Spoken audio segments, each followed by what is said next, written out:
HKGB sukses selalu Bayangkariku. Makasih ya Kak Al ya. Siap Ibu. Mas Kadi. Lakukan semua ini secara objektif sehingga kita bisa melakukan penegakan secara tegas dan keras sampai dengan pemecatan. Masih banyak anggota yang berperilaku baik, masih banyak anggota yang berprestasi. Tapi dengan 1-2 orang yang kemudian menyebabkan tercorengnya nama institusi, kita sebagai garda terdepan yang menjaga citra Polri, kita lakukan penegakan secara tegas dan keras. Sahabat Jempol dimanapun Anda berada, jumpa kembali di channel jempolindo.id terkait dengan kasus pembunuhan berencana Brigadir Joshua Huta Barat. Polisi telah menetapkan tersangka, diantaranya Irjen Verdi Sambo, mantan Kadif Propam Polri, Brigada RR, Barada RE. Berikut menyusul istri dari Verdi Sambo, Putri Chandrawati juga telah ditetapkan sebagai tersangka.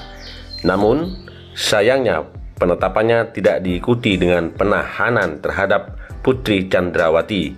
Oleh karenanya pengacara dari Brigadir Joshua Huta Barat yakni Komarudin Simanjuntak meminta agar polisi segera melakukan penahanan terhadap Putri Chandrawati. Menurut Komarudin, hal itu seharusnya dilakukan untuk menyelamatkan Putri Chandrawati dari kemungkinan terjadinya hoax terus-menerus yang sering dilakukan oleh pihak dari Putri Chandrawati. Kata Komarudin, jika Putri Chandrawati tidak segera ditahan, maka dia akan terus-menerus memproduksi hoax. 2 hari lalu saya telah pergi menghadap Kabareskrim, diterima Kabareskrim dan Dirtipidum, juga diterima oleh Dirtipitexus. Saya minta Ibu Putri dan kawan-kawan segera dijadikan tersangka.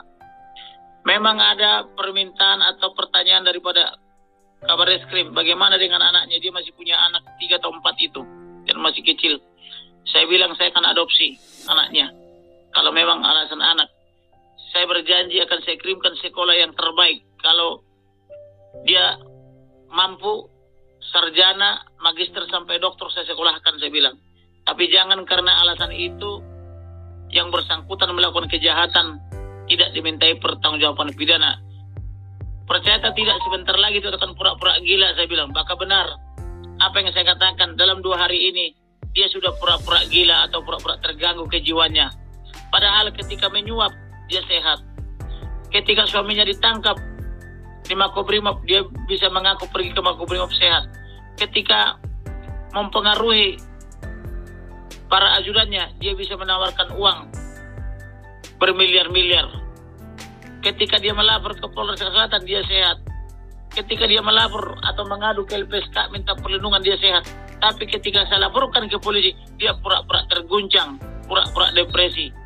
Maka yang diperlukan oleh dia bukanlah dokter psikolog klinis, tetapi yang diperlukan adalah Kamarudin Simanjuntak untuk berbicara dengan dia paling tidak 15-30 menit. Saya garansi dia sadar dan bertobat. Kemudian yang diperlukan lagi adalah dokter psikiater supaya diberikan dia obat atau treatment supaya dia sehat. Itulah kira-kira yang bisa saya sampaikan malam hari ini. Besok saya mau ke Jambi untuk mengambil surat kuasa untuk melaporkan Verdi Sambo dan atau Ibu Putri tentang membuat laporan palsu, yaitu melanggar pasal 317, 318 KUH pidana. Surat kuasa kedua adalah menyebar hoax, yaitu melanggar Undang-Undang ITE. Kemudian melanggar pasal 14 ayat 1 Undang-Undang nomor 1 tahun 1946 tentang peraturan hukum pidana, yaitu menyebar informasi bohong atau berita bohong. Surat kuasa ketiga yaitu melakukan obstruction of justice atau pura-pura gila, pura-pura sakit, pura-pura stres, atau pura-pura dilakukan pelecehan kepada dia, pura-pura korban, yaitu melanggar pasal 221, pasal 223 KUH pidana, junto perbuatan jahat pasal 88 KUH pidana.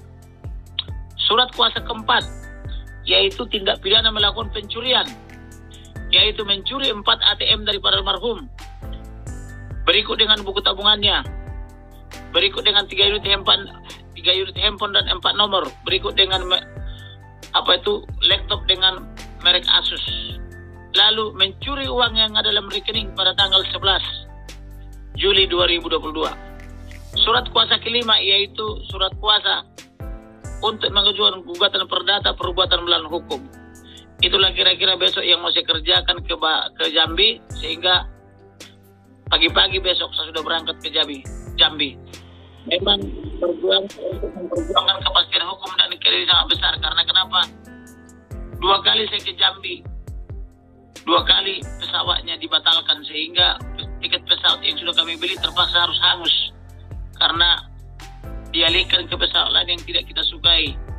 Sehingga karena ini pesawat Batik Air, pesawat Superjet maupun Lion Air ini terus melakukan perbuatan yang merugikan kita, maka saya katakan kepada teman-teman, mulai hari ini kita jangan lagi naik pesawat Batik ataupun pesawat Superjet maupun Lion Air, karena terus kita dirugikan. Terus-menerus uang kita nyangkut di sana tanpa pernah dikembalikan.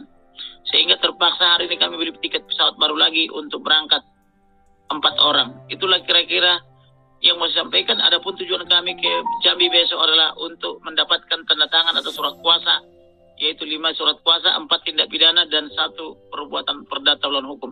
Terima kasih. Demikian sahabat Jempol, sampai jumpa kembali di channel jempolindo.id. Jangan lupa klik subscribe, jempol, lonceng, komen, dan bagikan. Salam sejahtera. Wassalamualaikum warahmatullahi wabarakatuh.